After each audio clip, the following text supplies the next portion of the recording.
Guys were no hit for the first 6 innings, but came along nice. It has to be reassuring to see the guys come alive later in the game. Yeah, sometimes you can learn a lot by losses, and tonight I think the guys and myself and Butch and Eric and T.O., we saw a group that's never going to give up. It's going to play hard until that last out is made, and that's what they did tonight. We just came up short, ran out of outs, but they did a great job to get back in the game. The first 6 innings, it was a 7-0 lead. Derek Callahan was on the mound, inning in the third.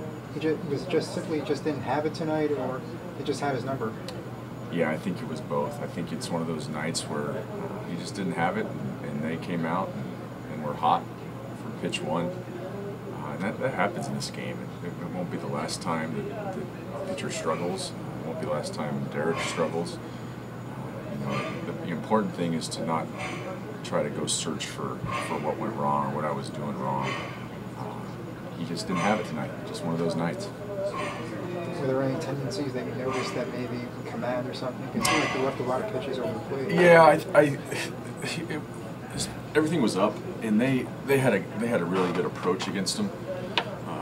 Staying in the middle of the field, hitting the ball the other way. I think 2 of their how many hits they had in those first inning and a third, or only 2 were pulled.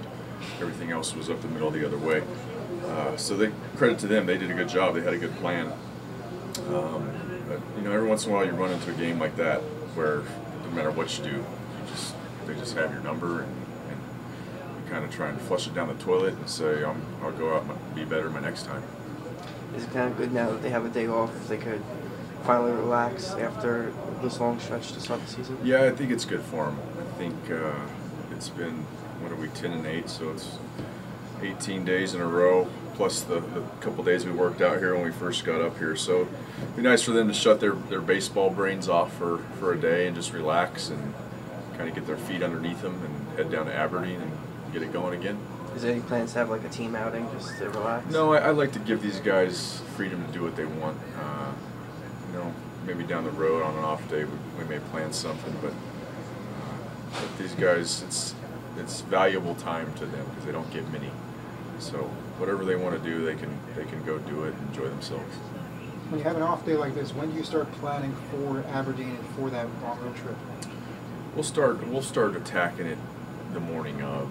The good thing is we got to see them for 3 games just a couple days ago. So everything that they did, or everyone that we saw, still fresh in our minds. So maybe they've added a guy or 2 that we'll check up on, and for the most part we'll have a good feel for what they're going to do and what they did against us last time down there. As a manager and a coach, do you say anything to the guys to keep their spirits up during that stretch when they weren't able to get ahead? Do you say anything to them? Yeah, I always try to keep a positive environment. This game is hard enough. No matter the score, I try to be positive and keep the energy up, whether we're winning by 7 or losing by 7. And tonight was one of those nights where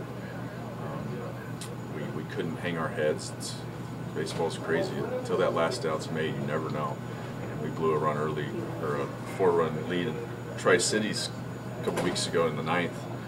So it can be done, and you just got to kind of keep their spirits up so they believe in themselves, and that's what I try and do. How cognizant are the players when they see that 0 on the scoreboard and for 6 innings like that, knowing that they haven't had a hit, they haven't had many runners on base? Well, they see it, and they start to get antsy, and they know that they're not doing their job, and maybe that can work against them too. They add a little pressure. They're trying to do a little too much up there, and it kind of works against them. But they notice, they know what's going on.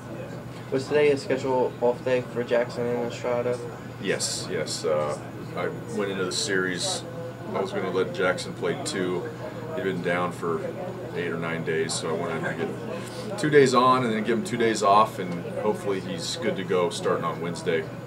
And Tyro, he had played in like 7 or 8 games straight, so that's for me and for us as an organization. That's stretching it a little bit. We try to give these guys a day off at least every week. 6 days on with a day off. So yeah, it was a scheduled day for both of them. During this stretch, who's impressed you so far, and who do you think will be a big contributor to this Staten Island Yankees team? You know, it's a good question. There's a lot of good players on this team. It's a good team. You know, off the top of my head, you talk about, you know, Jeff Hendricks is off to a nice start. Jalen Jackson's off to a nice start. Griff Gordon and Jake Hernandez, and their numbers speak for themselves. Zach Zinner, I'm really starting to like a lot.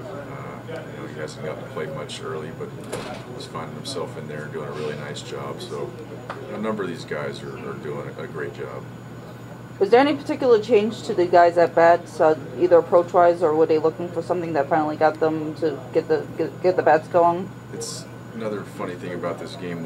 When one falls, you know, they seem Confidence. to keep falling, Yeah. and the confidence goes up, and a little energy and momentum, and we were able to ride that for a couple innings. And like I said, we kind of ran out of outs there. I think if we had a couple more outs, we may have made it a little more interesting.